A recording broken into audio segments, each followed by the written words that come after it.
Sanibonani bofowethu nani bo dadewethu la eCuban. Ngabe ngiyabuza ukuthi ninjani inkinga lelo doka ligayelwe mina. Bafowethu ngiya-understand ukuthi uMaskandi okhishwa kule y'nsuku uyashubisa. Munandi ngale ndlela, munandi nje kusakhala isiginci nje. Usasho nje intambo mnandi kakhulu. So bafowethu bengicela ukuthi masudlala uvuka usinga.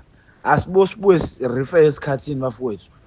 Usinga lakho aluvuke ngabo 4 ntambama lapho lemini nje kodwa lapho ebusuku bafowethu sifuna ukulala wena ngekhanda elikhulu uthwala ikhanda uswale ecampus ngo-11 ufika la endlini ujabulise ukubamba ama-slides awu-2 ufike uyagida lana usibayela umsindo thina sicambalele senze njani-ke thina-ke bafethu kahle nusihlanyela bafethu lelo ufika umuntu awugida ngo-12 ngo-1 ebusuku hayi awukhombise phela ukuthi wenzelwe imbeleko uvuke ugide ekuseni nanto ukugida ebusuku hayi bafethu